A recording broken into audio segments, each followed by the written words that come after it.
This is 190th day of Ukrainian resistance. This is the Media Center Ukraine in Ukrinform. My name is Vasyl Samokhvalov. So today we will be speaking about the topic which worries Ukrainians and will worry Ukrainians for many years, about the environmental damage inflicted against our country because of the Russian invasion. We will be speaking with Ruslan Strilets, Minister of Environmental Protection and Natural Resources of Ukraine. Hello. So, what damage was caused by Russians during this half of the year? Thank you. First of all, I'd like to congratulate all of the children who today, in spite of Russian aggression, in spite of the occupiers' plans, the Russists' plans to stop the Knowledge Day in Ukraine, they went to school and will gain high-quality knowledge and expertise to further become the citizens of Ukraine and restore it after our victory. Today we have the 190th day of the full-scale invasion of Russia. Ukraine is courageously keeping defense, protecting democratic values from the tyranny, barbarians, and in ignorance. During half of the year, we registered more than 2,000 cases of the destroying of nature. That is, 2,000 cases of the damage to our ecosystems. We gave more than 300 materials to the law enforcement authorities, and there are some of the investigative actions going on there. Our experts are now calculating the losses which we're now having as a consequence of war. These losses are calculated according to the new methodologies. The methodologies about the emissions into air, about the pollution of land and water. New methodologies allowed us to substantially correct the calculations which we made public before and earlier. According to the new assessments, new calculations, the losses are already more than 962 billion hryvnia. That is almost 1 trillion hryvnia. The calculations are going on. All of the cases which were registered are still being verified. The damage from the air pollution as of today is already 923 billion hryvnia. To the land is more than 138 billion hryvnia. So, communicating with the European colleagues, I always emphasize that the war in Ukraine is full of damage not only for our state. This is the damage for the whole European continent and the whole world. Nature doesn't have any borders, and today, polluting the air, the water and the land, the Russians just gradually inflicting colossal losses for the whole world. 40 Ukrainian oil depots were exploding because of the missile strikes. Because of the fires at the oil depots, more than 199,000 tons of toxic substances were on air, and we had more than 3.5 thousand missiles shot at us, and all of that is pollution. Almost 1/3 of the territory of Ukraine, that is approximately 200,000 of square kilometers, need to be demined. During this half of the year, the pyrotechnics of the State Emergency Service demined more than 186,000 of ammunition units and more than 2,000 aviation bombs. During the explosion of such objects, we can see a colossal emission of the polluting substances into the air, and this is what we are breathing or will breathe. Because of the oil products being on fire, because of the explosions, because of the fires, and because of the forest fires, all of the emissions which were taking place on the territory of our state, we could see 46 million tons of polluting substances in our air. In comparison, during 2021 and 2020, every year the emissions into air were only approximately 2.2 million tons. Today we have the figure of 46 million tons, and this figure is really impressive.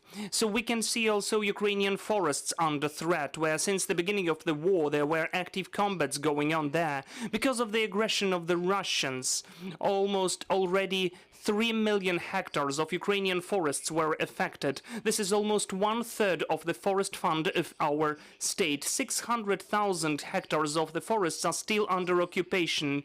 That is 149 forestries. We cannot fully follow and assess the situation, what is taking place there. It is almost impossible, but we believe in our armed forces, and after the deoccupation of this area we will conduct the high quality calculations and will give the account to the occupiers. The number of the forest fires during the war increased times and times. During 2021 Ukraine has registered only one big scale fire on the territory of more than 5 hectares. As of today we already register more than 100 of similar cases.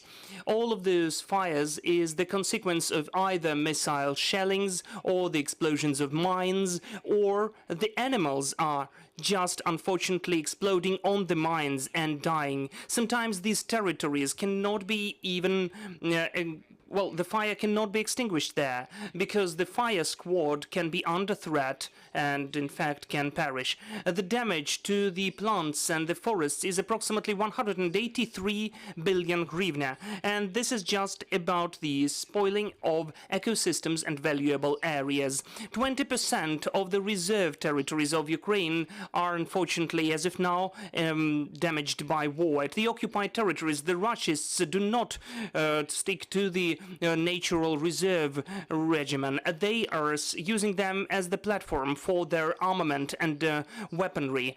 2.9 million hectares are now under threat in the territory of a bigger part of this area in Europe. These are the territories which should be protected by the EU legislation and the European Union legislation. 17 natural reserves are now under threat, more than 600,000 of hectares, which can in fact provide today the water security of any country in the world. The Russians have occupied, as of today, 8 of our natural reserves and 12 national parks. What is the life under occupation? Russians showed it on the our pearl of our environment, that is the Jarilgach island. This is the biggest uninhabited island. It is so beautiful that sometimes it was called the Ukrainian Maldives. Now it is under Russian occupation. The dolphins there were not afraid of people, but as of today, those dolphins are exploding on mines, and their bodies are then found at the shores of Bulgaria and other countries, which in fact are neighboring in the Black Sea. One more bright example is the Kimburg, one of the places in Europe, one of the few places in Europe where you can look at the wonderful landscapes. This is one of the places where we can see the wild orchids. Those are the places where you can see pink flamingos. There, as of today, multitude of wild animals and birds died. We cannot even calculate their number. We just know that the relic forests were on fire there, and to restore them will need so many years, not even 10, 50 or 100, much more. Another natural reserve, the first step reserve in Ukraine, Askania Nova, is also located in Ukraine with buffaloes, antelopes and 3,000 more types of animals from many continents and countries of the world. In particular, there was the most numerous number of the Przhevalsky horses. This was the type which was almost extinct. Askania Nova, as of today, is occupied by the Russians, and now, in fact, we can see the humanitarian crisis there. What is the life of the nature under occupation? The Russians showed them looking at the national park of Sveti Hory, Sacred Mountains. Almost 80% of this national park, in fact, is totally destroyed. We are now still calculating the losses of the nature as a consequence of the Russian aggression. It is needed to have the proper court files and to get compensation in the international court. the armed forces of Ukraine are protecting our country at the front line, and we need to do that in the rear. Thank you so much. That was very thorough. That was really cool as a presentation. I would like to ask you first the following. You were speaking about the account for the occupiers, the bill. So who helps us to account for that? Which is the methodology? What are the possible ways? Which courts or which international organizations could help us in that? I would tell that at the state inspection we have a certain headquarters. The Ministry of Environmental Protection has the certain experts, both our experts and international partners, whom are now given by the European Commission and other countries. Now we're calculating all of the losses and verifying and adopting new methodologies just in the overall mode to give all of those losses, to put them in the overall basket of losses of Ukraine and give it to the international courts to get reimbursement. According to the task of the Prime Minister of Ukraine, we organized certain work of the government and all of the ministries who have under subordination those inspections. They conduct some work to assess any of the losses and expenses according to the new methodologies. All of that will get to the overall basket of the losses of Ukraine, and then the Ministry of Justice of Ukraine, together with the Ministry of Reintegration, will file all of those court cases. If there are any questions, let me know, please. Could you please tell? The government planned to unite all of the economic entities and to create the enterprise. How did the war impact this initiative, and what's the stage of the current process? First of all, I'd like to say that in December, the government adopted the strategy for the development of the forest sphere. This strategy is developed to increase the efficiency of the work of the state forest agencies and to get to the new modern model of the forest management, which foresees, first of all, the distribution of functions. The function of growing, the function of sowing, the function of economic activity, and so on. As of today, we have conducted a colossal work within this strategy, including the part as for the implementation of the whole the sales of all of the products, both processed and non-processed wood, through the stock markets. This sale should be really transparent according to the market conditions. Today we go on implementing this strategy. Merge or non-merge is the toolkit to achieve this strategy. So I'm sure that the government of Ukraine will be very consecutive, creating and supporting the decisions in the strategic documents. One more question. Which help is expected by the ministry from our partners to restore the natural environment? Maybe you have any deals with some countries about the funding or some technical equipment. Thank you. That's a reasonable question, but I would say that not what we are expecting, but what we have now as support. First of all, I'd like to thank the European Commissariat and Eugenius Sienkiewicz, who is totally in touch with us and daily working with the ministry in the methodological assistance. Secondly, thanks to the initiative of the this person, we have become the first country who hasn't even been the candidate then to the membership of the EU, but we already took part in the European Commission LIFE program, which is the opportunity to fund the measures to restore and to preserve live nature. This is the unique case when we prepared all of the documents in 3 months. So this work, in fact, takes so many years, but we did it in 3 months. We signed all the contracts, so I'm waiting that in September the Parliament, Verkhovna Rada of Ukraine, will ratify this deal, and we will quicker provide all the initiatives, which as of today we have more than 15 of them. That is about the specific help. Our Polish colleagues are helping us with the vehicles and the means which we are requesting for to have the national natural parks functioning. Lots of equipment were given to the armed forces of Ukraine, but the national parks still have to go on functioning. Our German project of KfW is going on with its work to develop national parks of the west of Ukraine. Our Lithuanian partners and colleagues vis-à-vis the minister from Lithuania is planning the visit to Ukraine really soon. So far we are not making public the date of his visit.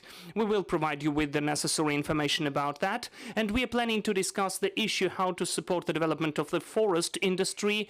We are planning to discuss the assistance to restore live nature, the issues how to develop the new national park created with Puszcza Radzivilla in Rivne region, Oblast, or many other questions. We signed the deal with the Switzerland about the synchronization and further quota for the greenhouse gas emissions. So attraction of the additional funds because of the quotas, because the industry decreased because of the war, we can use those quotas to attract additional funding to Ukraine, which we can then send directly either for the energy efficiency measures or to the measures for modernization of the enterprises. Those are flexible money which we can use. The procedure of the use of this money will be approved by Switzerland. We are planning so many deals with other countries, so within the conference of COP27, which take place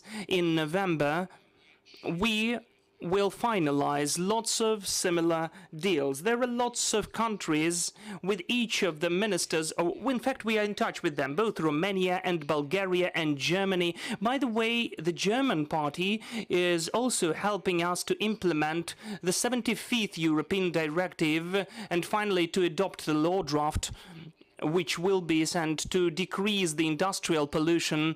Our experts are quickly in 3 days visited Germany to see how in fact it's working, this construction of theirs. Czech Republic in fact has provided us with unprecedented assistance. The Ministry of Ecology of Czech Republic, Anna Hubachkova, understands all of our needs to the full extent, and they are ready to help us in lots of initiatives up to demining of the territories of the national parks and forest resources. I can list lots of real cases of assistance, from theoretical knowledge to assistance in the implementation of legislation and to some equipment which is given today not only for the defenders of the environment but to our armed forces. Any other questions? Mr. Minister, could you please tell about the situation with the deoccupied territories, Kyiv, Sumy, Chernihiv oblasts? Which funds will be needed, if you have a certain understanding, to equip, to liquidate the consequences of the occupation? And the second question, if you allow me instantly, you've mentioned several times about demining. As far as I understand, we are speaking about the humanitarian component, the long-term demining. Will your institution deal with this issue as well? I will begin with the second question. Taking into account that the Ministry of the Environmental Protection in fact is managing the work of lots of natural areas, 56 national natural parks, will definitely be involved in this initiative, in this work, beginning with the communication with the colleagues and search of those who can help us. So till to the approval of the plans of demining of those areas. I'd like to say that the situation with demining, we calculated approximately that with the forces and resources we have now, I mean the whole state, this kind of demining can go on for 10 years. But we need to speed up this process and still to provide the security of the areas and the people and of live nature. As of the losses on the deoccupied areas, as of the environment, the most important issue do. And by the way, during the visit to Kyiv region and to Kyiv city, this was emphasized by the European Commissar Sinkevičius. This is the issue: what we'll do with the wastes of the damages and destroyed objects. We answered this question even before he asked this question as a commissioner. There are the recommendations and methodologies developed what to do with the wastes of the destroyed objects. We had several organizational measures. I met Mr. Kuleba, the head of the military administration, and as a result of our common work in Kyiv region, they are already organizing up to 50 areas where they will bring these wastes to sort it, to separate some of the dangerous components from the overall bulk. For the wastes from the construction materials which are safe could be in fact grained and then used, grinded and then used for some temporary constructions or for the roads. So we need to separate the dangerous components for their safe utilization, and what can be used again or recycled will be used again. This is the principle of the waste management hierarchy, which is already in the new law on the waste management. So we'd like to show that the European hierarchy and principles are working in our country in spite of the ongoing war. There is the question from me. Today we are all looking at Energodar and nuclear power plant, but before that we were looking at Chernobyl and the exclusion zone where the Russians used to be there, who inflicted lots of damage, including self-damage. Did you calculate this damage, and how do you liquidate this damage, speaking about the Chernobyl exclusion zone? The losses inflicted on the territory of Chernobyl zone is first of all the damage of equipment. They damaged the most contemporary laboratory which dealt pre-war. During the pre-war times it studied the peaceful atom. There were lots of damage of the objects of monitoring. As of today the monitoring system is restored. It used to be restored just in several weeks after the occupation, so it is working. All the information about the radiation security or the possible danger is reflected in our app of Ecozagroza, ecological or environmental threat, which has more than 115,000 of users in the web version. It has more than 6,000 permanent users as a downloaded app from Google Market or from Apple Store. So all of this information is working. As for the losses of the environment, I may say that the forest fires really impacted the damage of the resources which we used to have after before the war. All of these figures are taken into consideration in the overall case, the overall basket. I already listed them, including the Chernobyl zone, and also I'd like to say that unfortunately, even as of yesterday, I was informed that on the territory of Belarus there is the huge fire, which as of yesterday was not localized. So there are certain risks that this fire can get to the territory of Chernobyl zone. This is really the dangerous situation. The employees working in the zone are now working actively to stop it in case if we have some negative consequences, but they need to understand that the conflict zone, as we can say, we could say this is the line of demarcation, which is the border between Belarus and Ukraine, has some of the mined areas and so on. So we'll see what will take place there, but we are ready not to allow, or at least to mitigate, the possible damage. Thank you so much. If there are no questions left, we will finalize the briefing. We had Ruslan Strilets, the Minister of Environmental Protection and Natural Resources of Ukraine. We were speaking about the damage inflicted by the Russians for the environment during this half of the year. See you.